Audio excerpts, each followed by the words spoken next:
तुझ्या तुझ्या तुझ्या रूपाचं चांदन. ही कला नागिन आहे नागिन, झरी आहे झरी. ईश पसरवायला येळ लागत नाही. तुमच्यासाठी ईश बी अमृत समजून प्यायची तयारी आहे आमची. असं होय. मग सौदा ठरला. दत्ता भाऊचा पत्ता कट करायचा आणि मग ही कला कायमची तुझी. पण त्याआधी दत्ता भाऊला कायमचं बाजूला सारायचं. प्रेमा खातर ते बी करू. मागल्या येळाला तुझा दत्ता भाऊ त्यानं ठरवलेलं लागीन वाढलं. त्या निमित्तानं तो बी बदला पूर्ण करता येईल. तुम्हाला जिंकून पाटलाच्या गादीवर बसवून जाधवांचं नाव बी कोरता येईल. समद्या इच्छा पूर्ण होती. परतवाच जवा ही निवडणूक दत्ता भाऊसाठी शेवटची निवडणूक ठरव. वा, याला म्हणत्यात ठकास महाठक. हा? दत्ताचा तर बार उडवूच. त्या अगोदर मला एक गोष्ट सांगा, त्या घरात किती मान आहे तुमचा? नाही म्हणजे काय जागा काय तुमची?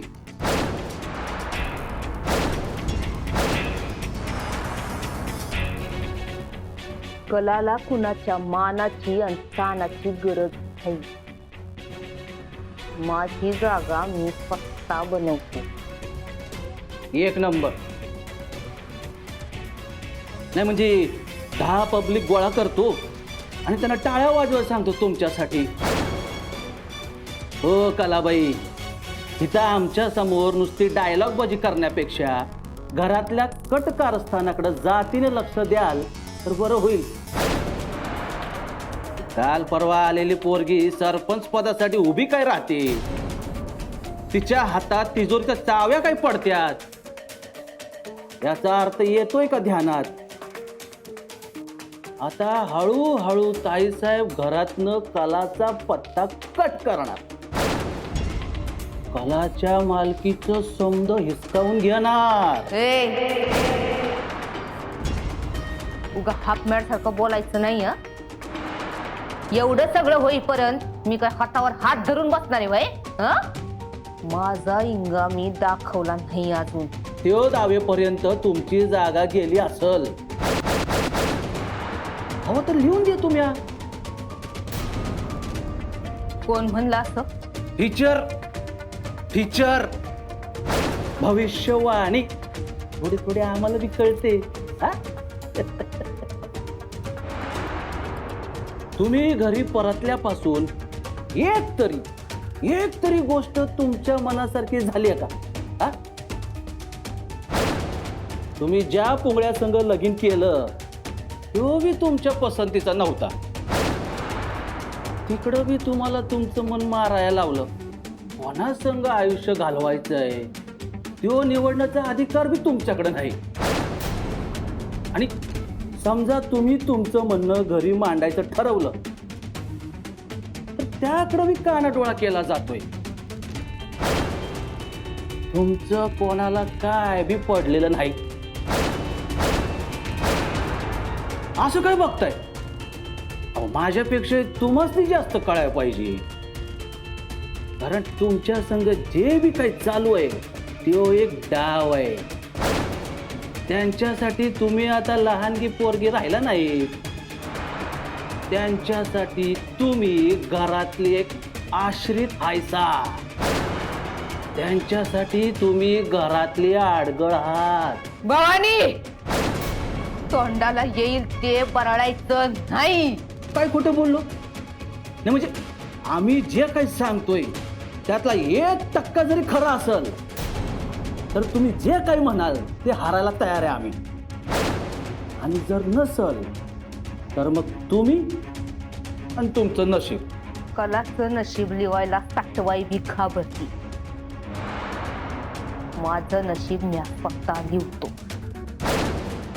कुणी काय बी म्हणलं तरी जेवढा हक्क त्या घरावर दत्ता भाऊचा आहे जेवढा अविनाशचा आहे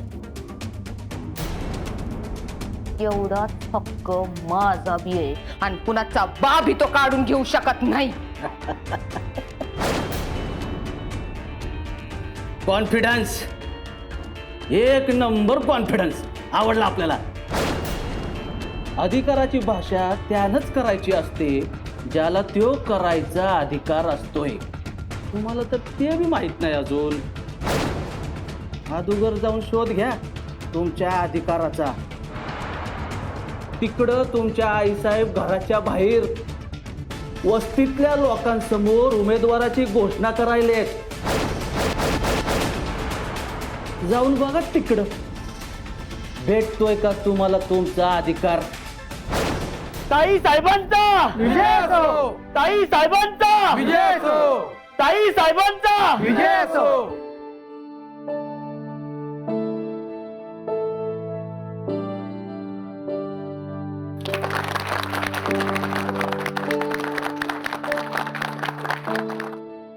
पाटील वस्तीतील समद्यांना आमचा नमस्कार.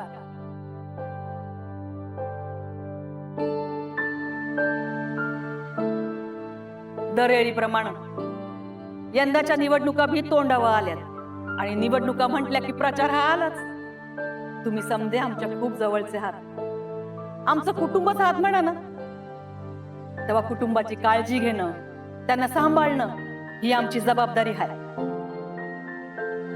आजवर तुम्ही आमच्यावर, आमच्या कामावर जो काही विश्वास दाखवलाय त्याबद्दल आम्ही तुमचे खूप ऋणी आहोत.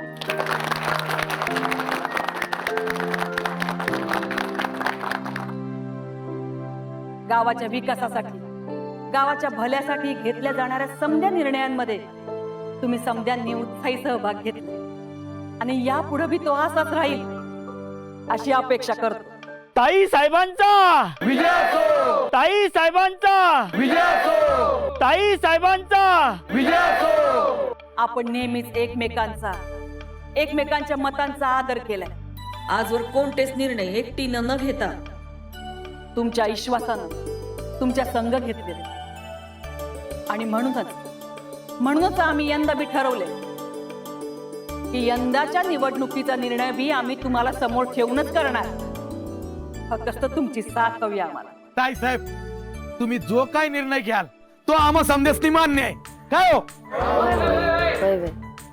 आम्ही जो उमेदवार निवडलाय एव्हा ना तुम्ही सगळ्यांनी त्याला या बॅनरवर पाहिलं पण असेल.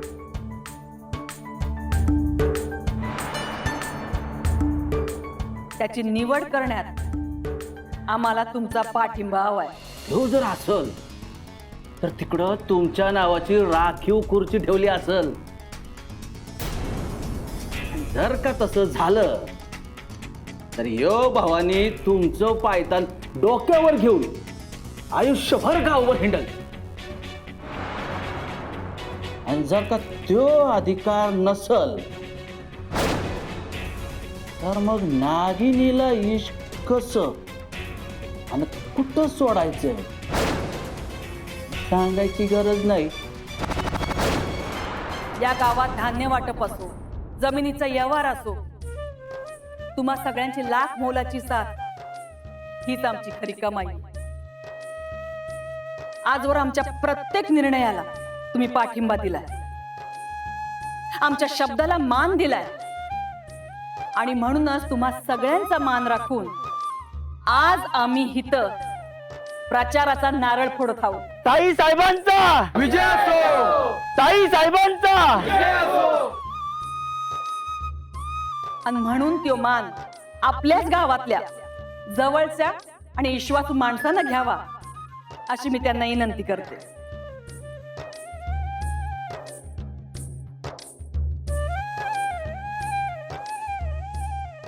एकनाथराव या.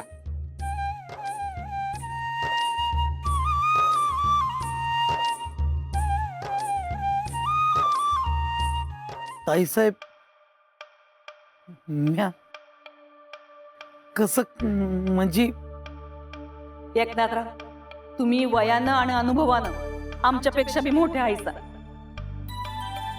म्हणून ह्यो मान तुमचाच आहे. या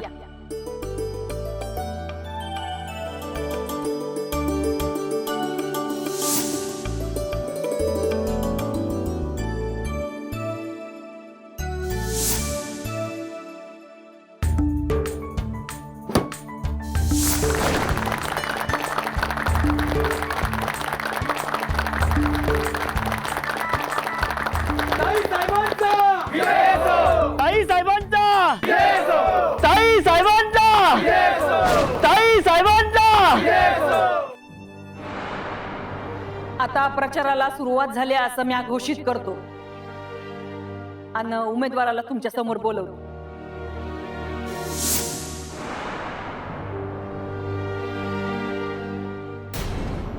नक्षत्र कले तू बस इथं बस. गरज नाही.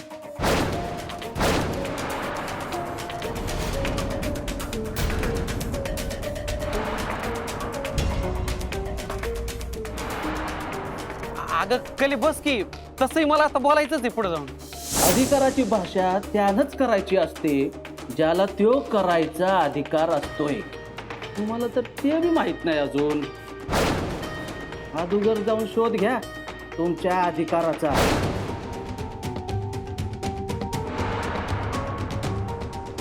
बस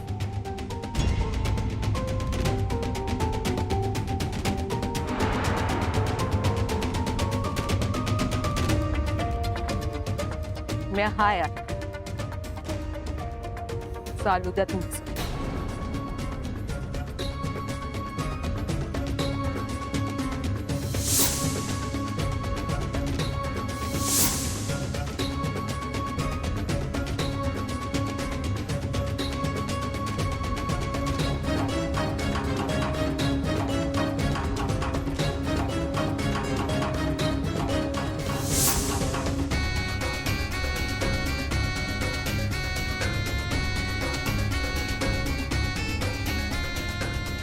तर आई साहेबांनी या पोरीची निवड करण्यामागे दोन कारण आहेत. पहिलं म्हणजे माणसांची आणि त्यांच्या भावनांची जाण, आणि दुसरं म्हणजे आपल्या सगळ्यांचे आवडते लाडके दत्ताभाऊ यांचा जीव तिनं वाचिलाय. तिनं निडर होऊन स्वतःच्या जीवाची पर्वा न करता गुंडांशी दोन हात केलेले. असं शौर्य, असं धाडस पहिल्यांदाच आपल्या गावात एका पोरीनं करून दाखवलेलं आहे. म्हणूनच तिच्या या धाडसी वृत्तीमुळे तिला उमेदवार म्हणून उभं केलेलं आहे.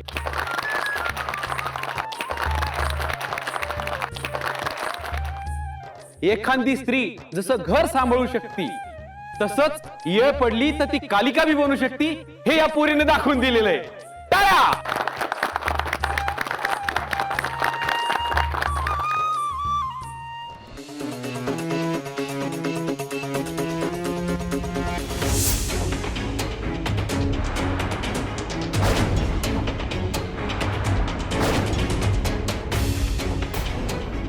या खुर्चीमुळे समजा मात चालू आहे ना व.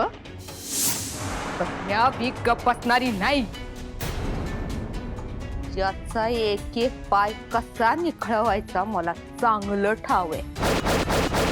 नाही खुर्चीवरून जमिनीवर आणलं तर नावाची कला नाही म्या.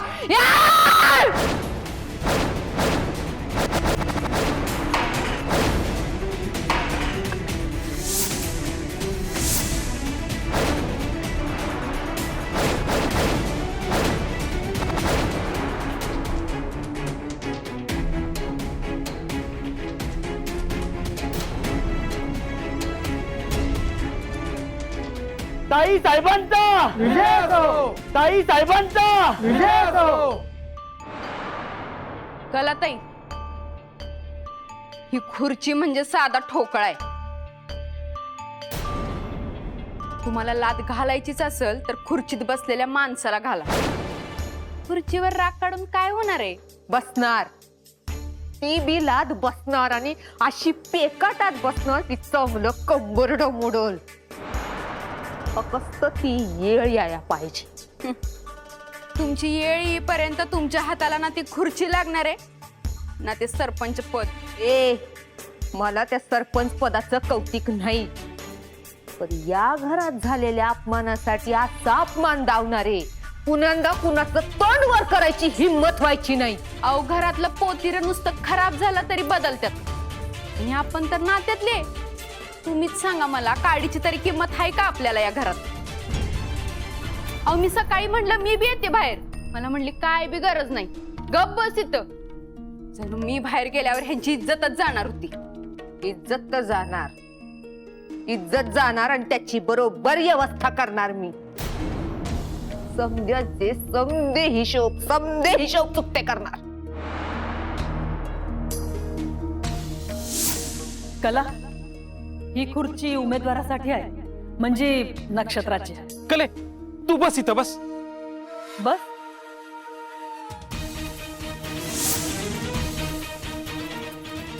ठरवून अपमान केलता ना माझा, ठरवून अपमान केलता. आता म्हणावं तयार राहा. ही कला नुसती बोलत नाही, जे हाय ते करून भी दाखवते. अहो ताईसाहेब, पण घरच्यांचा असं कोणी अपमान करतं का? हे रेणुके, हे समज मुद्दामून केलं जातंय आपल्याला आपली जागा दाखवाया. आता वेळ आले या समजातनी याची जागा दाखवायची. या घरात जर माझ्या मानाची खुर्ची नसल तर या घराला सुरुंग लावल्याशिवाय म्या भी गप बसणार नाही.